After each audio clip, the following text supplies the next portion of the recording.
Bonjour à tous et à toutes, bienvenue pour assister à cette deuxième séance consacrée à la séquence 6 du programme d'histoire de la classe de 3e, intitulée La France des années noires, la défaite, la collaboration et les résistances 1940-1944.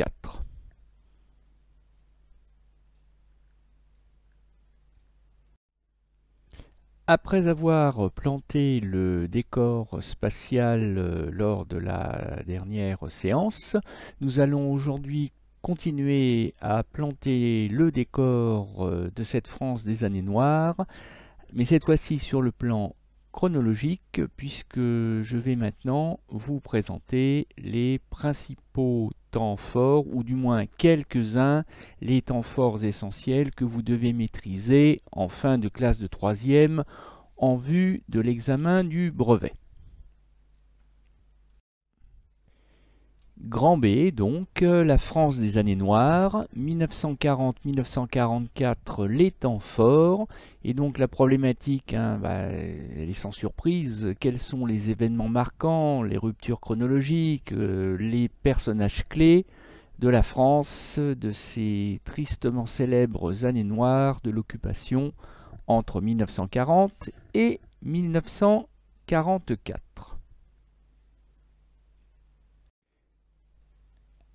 Alors tout d'abord, je vous invite à repasser en couleur cette période d'un peu plus de 4 ans qui va donc de l'été 1940 jusqu'à la fin de l'année 1944, enfin l'été 44, fin d'année 44, ça dépend des régions françaises, et qui constitue donc ce qu'on appelle les années noires, c'est-à-dire les années de la défaite, de l'occupation par les nazis, et ça correspond également sur le plan politique, hélas, nous avons l'occasion de le voir en détail, ça correspond au règne de l'éphémère État français, qu'on appelle aussi plus communément le régime de Vichy, celui du maréchal Pétain. Mettez la couleur que vous voulez. Voilà, moi j'ai mis du jaune, ça apporte un peu de lumière dans une séance qui va être très sombre. Alors, le premier repère chronologique absolument indispensable à maîtriser, c'est celui du 18 juin 1940 et du célèbre appel du général de Gaulle depuis Londres, l'appel à la résistance. La flamme de la résistance française ne doit pas s'éteindre et ne s'éteindra pas. Nous aurons l'occasion d'y revenir le moment venu.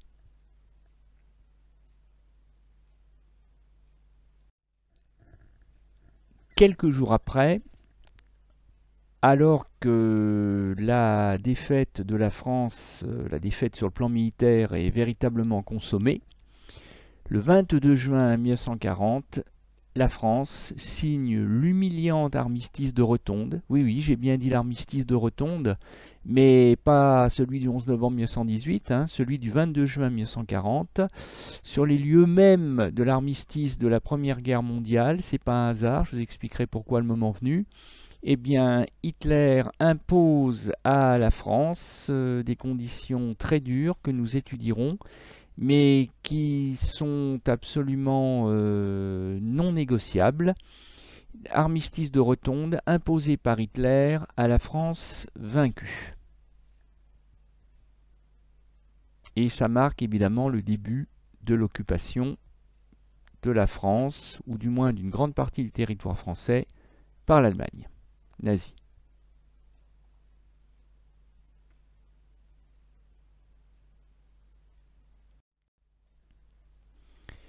Troisième repère, toujours l'année 1940.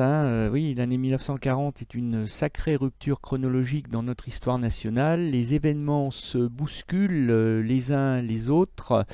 Et donc, 3 semaines environ après l'armistice de Rotonde, la Troisième République se suicide. Alors là, on emploie un terme de marine quand un navire préfère se couler lui-même plutôt que de se rendre à l'ennemi. On parle de sabordage. Eh bien, la Troisième République se saborde et va donner naissance à l'État français du maréchal Pétain, dont la capitale s'installe à Vichy, dans l'Allier, hein, même pas 1 heure de route d'ici, et qui va donc donner naissance à ce qu'on appellera plus communément le régime de Vichy, une dictature très dépendante du Troisième Reich d'Hitler. Nous aurons l'occasion d'y revenir.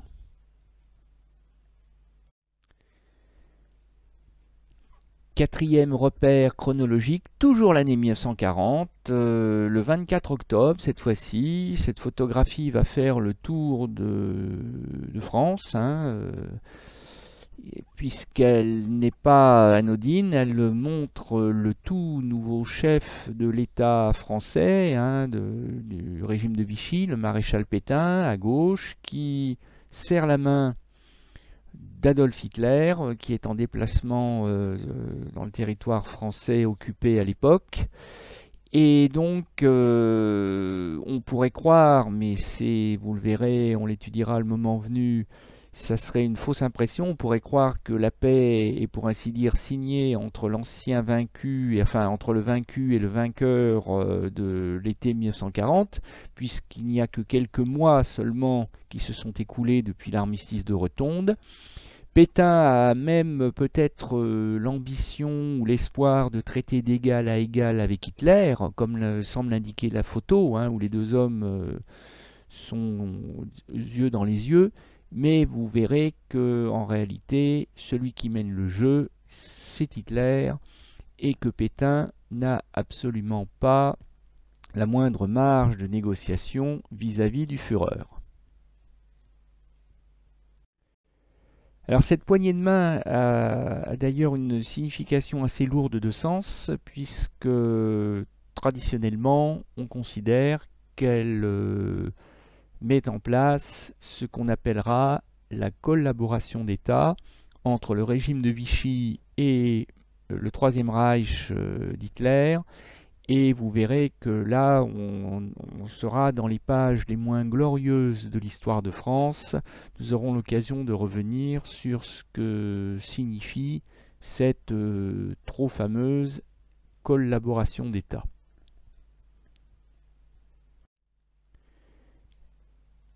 Cinquième repère chronologique, beaucoup plus glorieux que le précédent, heureusement. Qui nous situe à la charnière entre les mois de mai et de juin 1942. Donc ça y est, cette fois-ci, nous avons enfin quitté l'année 1940. Dans les sables du désert de Libye, donc loin du territoire national, des soldats français de la France libre ou de la France combattante, c'est-à-dire cette France qui résiste de l'extérieur, ces forces françaises libres du général de Gaulle, qui vont se couvrir de gloire à Bir Hakeim, en stoppant une offensive italo-allemande décisive en Afrique du Nord. Mai-juin 1942, Bir Hakeim, fait d'armes héroïque de la France libre dans le désert de Libye. Ah oui tiens, il manque de Libye d'ailleurs, ça tenait pas dans la case, mais je vous l'ai dit et je vous demanderai de le retenir. Merci d'avance. Et pour finir, le sixième et dernier repère absolument indispensable de mon point de vue à bien maîtriser pour le brevet, eh bien ça serait la date du 27 mai 1943, parce que évidemment à l'époque c'est passé inaperçu parce que l'événement se déroule dans la plus complète clandestinité et nous verrons pourquoi. Mais toujours est-il que dans le plus grand secret, en plein Paris occupé par les nazis, va être créé par Jean Moulin, un grand résistant dont nous aurons l'occasion de reparler au cours de la séquence. Jean Moulin va créer donc ce qu'on appellera le CNR, le Conseil national de la résistance, et nous verrons pourquoi il s'agit là d'une date essentielle pour la bonne compréhension de la France des années noires. Et aussi de la France d'ailleurs de l'après-guerre, puisque nous avons l'occasion d'y revenir. Mais sachez que la France dans laquelle vous vivez aujourd'hui est l'héritière de la France voulue et préparée par le Conseil national de la résistance de Jean Moulin.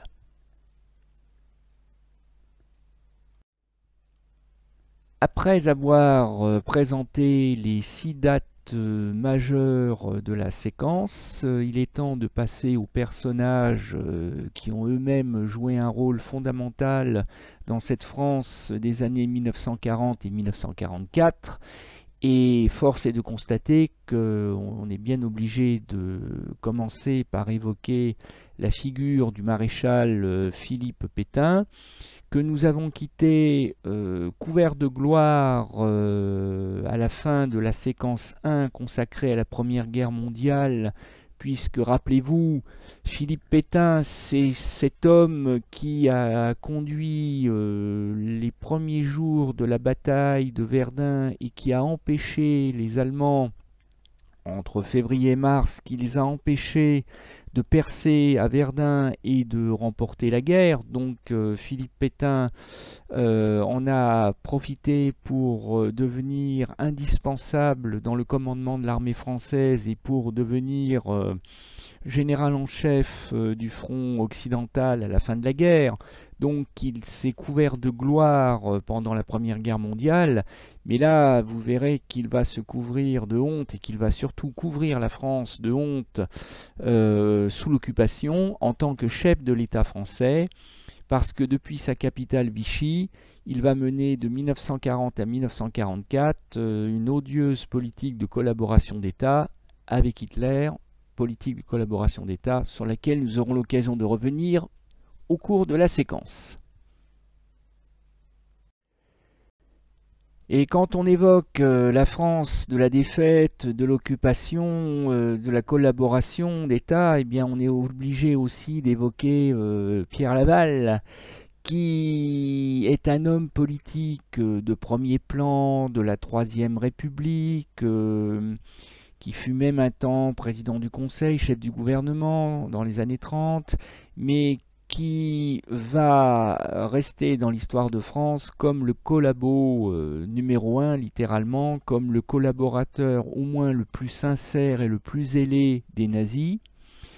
Un peu la courroie de transmission entre l'État français et le Troisième Reich, puisque Pierre Laval va être le président du Conseil du maréchal Pétain à 2 reprises, entre 1940 et 1944.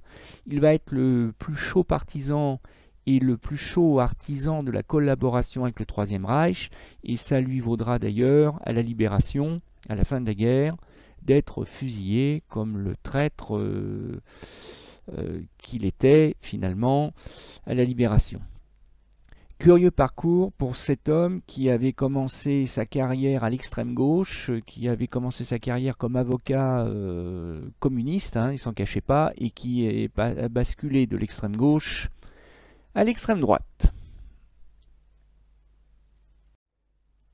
Alors on en a fini avec les affreux, si je puis dire, c'est-à-dire ceux qui ont vraiment le très mauvais rôle, qui vont avoir, vous allez comprendre pourquoi, le très mauvais rôle, le très vilain rôle dans cette séquence, c'est-à-dire Pétain et Laval.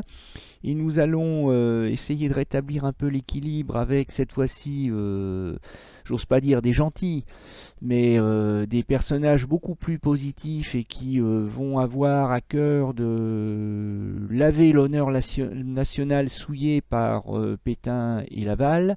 Commençons à tout seigneur, tout honneur par Charles de Gaulle, qui, pendant la Première Guerre mondiale, vous verrez, a joué un rôle assez modeste, assez anonyme, comme des millions d'autres soldats englués dans la guerre des tranchées, mais qui va sortir brutalement de l'anonymat, en particulier le 18 juin 1940, qui va devenir le chef de la France libre, de la France combattante, celle qui va mener le combat pour la libération du pays depuis Londres et Alger, aux côtés des alliés anglo-américains et soviétiques, et qui finira par libérer le territoire national dans les derniers mois de la guerre. Et puis, comme je vous l'avais annoncé lors de la présentation des dates clés, il est important d'évoquer la figure d'un grand résistant. Alors j'aurais pu vous en présenter plusieurs. J'ai même pendant de nombreuses années fait une place prédominante aux femmes, parce qu'il ne faut pas oublier le rôle des femmes, en particulier dans les combats pour le quotidien, pour la survie quotidienne, parce que ça c'était déjà un acte de résistance que d'arriver à trouver de quoi donner à manger à ses enfants pendant 4 ans, croyez-moi, c'était pas si simple, on verra pourquoi. Mais aussi à ces femmes rentrées dans la résistance et qui en ont payé parfois le prix, qui en ont payé parfois de leur vie. Il m'est arrivé pendant longtemps d'évoquer Charlotte Delbo, forcément, puisque notre collège porte fièrement son nom, ou de parler de Lucie Aubrac, mais j'ai décidé cette année de recentrer sur l'étude sur Jean Moulin. Donc une place à un homme, mais pas n'importe lequel, le fondateur du Conseil national de la résistance, qui au prix de sa vie a unifié la résistance française de l'intérieur, ce qu'on appellera en 1944 les FFI, les Forces françaises de l'intérieur, pour le compte du général de Gaulle qu'il représente. Voilà, donc 4 personnages, 4 hommes, 4 Français, mais deux France qui sont irréconciliables, deux France qui ne sont pas dans le même camp, c'est clair, deux France qui vont se faire la guerre. La France qui va honteusement profiter de la défaite de l'été 1940 pour collaborer avec le Troisième Reich et pour régler ses comptes sur le plan intérieur avec le Front populaire, avec la politique de gauche, et même avec la Révolution française de 1789, d'une certaine manière, on aura l'occasion d'y revenir. Donc c'est la France de Philippe Pétain et de Pierre Laval, et puis de l'autre, l'autre France, la vraie France, souhaitons-le du moins, celle de la résistance intérieure ou extérieure, celle de la résistance tout court, celle de De Gaulle et de Jean Moulin. Donc vous l'aurez compris, la France va plonger au cours de l'occupation et des années noires, la France va plonger dans une guerre civile que nous étudierons déjà dès la prochaine séance à travers une œuvre d'histoire des arts. Eh bien, vivement la prochaine séance, je vous souhaite une bonne journée, à bientôt. Et n'oubliez pas d'apprendre vos dates.